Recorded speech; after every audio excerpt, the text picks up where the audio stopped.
जिन policies education पर आई है 2020 की, वो हिंदुस्तान के मुसलमानों को तबाह और बर्बाद कर दी। खुद फाइनेंस मिनिस्टर महिला हैं, लेकिन उनको ABCD नहीं मालूम है।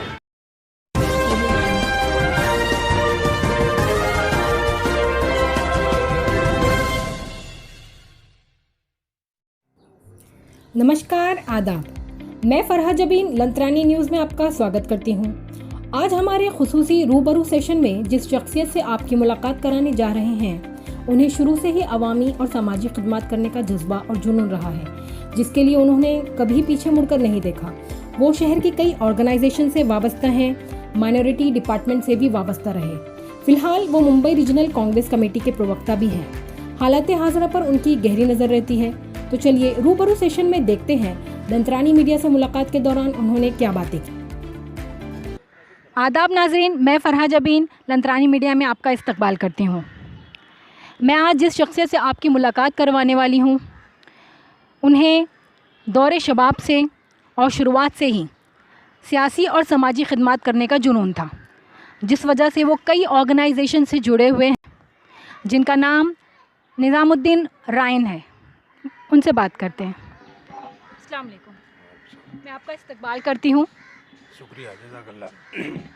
मेरा आपसे सवाल है कि आप माशाल्लाह से कैंसर कैंप मुनक़िद करते हैं और ये हर हफ्ते मुनक़िद होते रहते हैं, तो इसको मुनक़िद करने के पीछे क्या मकसद है, ये क्यों होता है, इसके बारे में आप क्या कहना चाहेंगे? ये हमारी टीम वर्क है। हमारे हेड हैं आफ्ताब बादशाह, मेमन कम्युनिटी से आते हैं और बहुत ही नेक आदमी हैं, और इस टीम में और भी लोग हैं। और इसका सिर्फ एक ही मकसद है कि गरीब लोगों को कैसे मदद की जा सकती है मेडिकली, उसके लिए ये कैंप ऑर्गेनाइज़ होता है। दूसरी चीज़ है कि ये कैंप मेरे ख्याल है कि 20 साल से ज़्यादा हो गए इस काम को टीम के लोग करते हैं और बड़े पैमाने पर करते हैं। सिर्फ एक कोविड का जो पीरियड था वो उतना दिन छोड़ दें तो मैं समझता हूँ कि हिंदुस्तान में कोई ऐसी ऑर्गेनाइजेशन नहीं है जो इतने बड़े पैमाने पे कैंसर के लिए काम करती हो। और कैंसर चूँकि एक ऐसी बीमारी है कि इसमें आदमी फाइनेंशियली तौर पर बिल्कुल टूट जाता है, क्योंकि ये एक महंगा इलाज है और ज़्यादातर इसमें मदद नहीं होने की वजह से लोगों को तकलीफ़ होती है। तो हमारी NGO जो है, जो आफ्ताब भाई चलाते हैं, पूरे तौर पर आने वाले पेशेंट को बगैर किसी धर्म या मजहब की बात किए हुए, चाहे वो हिंदू हो मुसलमान हो, देश के किसी कोने से भी आए, हम उसको पूरा सपोर्ट करते हैं। उसके ऑपरेशन से लेके खाने से लेके जो भी मदद कर सकते हैं वो NGO करती है। और उसका सिर्फ यही एक मकसद है कि इस ख़तरनाक बीमारी से हम कैसे लोगों को छूट दिला सकें, उससे कैसे इस देश से उसका खात्मा हो, उस पर हम लोग काम करते रहते हैं। निज़ाम साहब, महंगाई का जो आलम है, आप जानते हैं, रसोई गैस के दाम, पेट्रोल डीजल के दाम आसमान छू रहे हैं। दूसरे ममालिक में इसकी कीमतें कम हैं, जबकि हमारे ही मुल्क में ज़्यादा हैं। तो इस बाबत आप क्या कहेंगे?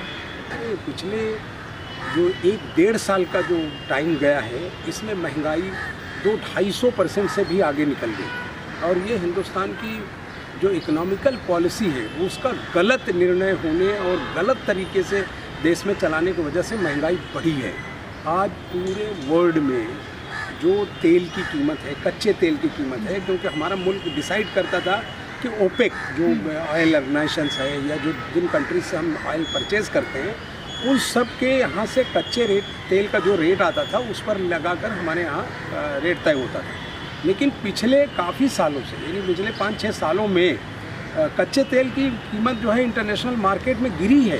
उसके बावजूद भी हिंदुस्तान में इस सरकार ने तेल के दामों में कोई कमी नहीं रखी। LPG के बारे में मैं आपको बता दूं कि मैं अपने सियासी कैरियर में 30 साल से ज़्यादा मुझे पॉलिटिक्स में हो गए, मैंने ऐसा नहीं देखा कि लगातार पेट्रोल डीजल के अलावा LPG में 250 रुपया बढ़ गया। औरतें कैसे मैनेज करती हैं, उनसे बात किए बगैर, उनकी बात को समझे बगैर जिस तरह की मनमानी इस सरकारों ने किया, उससे आज पूरे देश की महिलाएं खुद परेशान हाल हैं। खुद फाइनेंस मिनिस्टर महिला हैं, लेकिन उनको ABCD नहीं मालूम है, क्योंकि ये देश की बदकिस्मती है कि 138 करोड़ के इस देश में क्या कोई इकोनॉमिस्ट नहीं था जो देश का वित्त मंत्री बनता, फाइनेंस मिनिस्टर बनता। आपने किसी एक एजुकेटेड महिला है वो, मैं इससे इनकार नहीं करता, लेकिन अगर किसी चीज़ की अगर कोई एक्सपर्ट नहीं है और उसे उस पोस्ट पर बिठाया जाए तो यकीनन वो जो फैसला करेगी वो ढंग का नहीं होगा। तो इसलिए देश में नोटबंदी आने के बाद से इस देश को इकोनॉमिकली जो है वो बर्बाद होना शुरू हुआ देश। और आज हालत ये हो गई है कि जो गैस सिलेंडर 395 400 को 5-6 साल पहले मिलता था, आज वो 1000-1100 रुपये में पहुंच गया है।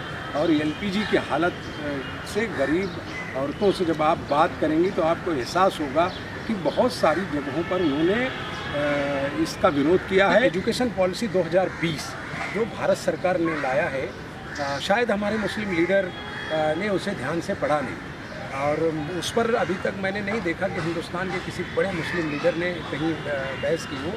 शायद आपको मैं बता दूं कि ये जो मुस्लिम पॉलिसीज़ एजुकेशन पर आई है 2020 की, वो हिंदुस्तान के मुसलमानों को तबाह और बर्बाद कर दी। आज लोगों को चाहिए कि जो इस देश के अच्छे बड़े एजुकेशनिस्ट हैं, उन्हें चाहिए कि 2020 की पॉलिसीज़ को पढ़ लें कि उसमें क्या होने वाला है। 2020 की पॉलिसीज़ ऐसी आई है कि मुसलमान 1400 साल की उनकी जो तारीख़ हिंदुस्तान की किताबों में है, जिसे हम अपने बच्चों को बड़े फ़ख्र से पढ़ाते हैं, आने वाले दिनों में सरकार की जो नीयत है वो साफ़ नहीं है, वो उसे ख़त्म करने की तैयारी में है। वो दिन दूर नहीं जब हमारे आने वाली नई नस्ल को इस बात का पता ही नहीं होगा कि हज़रत औरंगज़ेब कौन थे, टीपू सुल्तान कौन थे, मौलाना आज़ाद कौन थे, क्योंकि इन सब को बड़े पैमाने पर देश के इतिहास से निकालने की तैयारी चालू हो गई है। एजुकेशन आप कैसे देंगे वो आरएसएस की लोकल बॉडी तय करके आपको बताएगी। भाषा के नाम पर उन्होंने जो पॉलिसीज़ दी है, आपकी उर्दू को ख़त्म कर दिया। जब आप उर्दू आपकी सब्जेक्ट में नहीं होगा और वो आपकी मदर लैंग्वेज नहीं होगी, तो आप अपनी चीज़ों को कैसे जानेंगे, आपके लिटरेचर को कैसे पता चलेगा, आपका इतिहास कैसे आप जानेंगे। ये ख़त्म करने की तैयारी आरएसएस ने इस सरकार से मिलकर 2020 की पॉलिसी को लाया, और वो दिन दूर नहीं है। महाराष्ट्र की बात करता हूँ, महाराष्ट्र में उर्दू नहीं आप पढ़ सकेंगे, बिल्कुल सीधी सी उसमें है। उनकी लोकल लैंग्वेजेस में मराठी आएगी, मैं वेलकम करता हूँ कि मराठी ठीक है, लेकिन संस्कृत लैंग्वेज आप जिनको पढ़ना है उन्हें पढ़ाइए, लेकिन जिनकी जो लैंग्वेज है, जिनका जो इतिहास है, जिनकी जो तारीखें हैं, उन्हें आप मिटाने की कोशिश कैसे कर सकते हैं। तो ये एक बहुत बड़ा धोखा है। मैं मुस्लिम लीडरान से, पूरे देश के, किसी दल की बात नहीं करता कि कांग्रेस के मुस्लिम लीडर, हर दल के मुस्लिम लीडर को मैं ये कहता हूँ नहीं बचेगा, और धर्म की जो मालूमात है, जो जानकारियां हैं, वो सब बंद हो जाएंगी। उर्दू स्कूल ऑटोमेटिक बंद हो जाएंगे, क्योंकि जब भाषा ही नहीं रहेगी, लैंग्वेज ही नहीं रहेगा, तो आप उसे कैसे लागू करेंगे। ये बहुत फिक्र की बात है। इस पे हमारे लीडरों को, सामाजिक कार्यकर्ता को, क्योंकि नेताओं पर से लोगों का विश्वास उठ रहा है, तो एटलीस्ट जो सामाजिक कार्यकर्ता हैं, जो बड़ी NGOs चलाते हैं, जो एजुकेशन पे काम करते हैं, उन्हें चाहिए कि इसमें बड़े पैमाने पे काम करें और लोगों को मदद करें। कैमरामैन जीशान के साथ और एडिटर नासिर यूसुफ के साथ मैं फरहा जबीन, लंतरानी न्यूज़, शुक्रिया।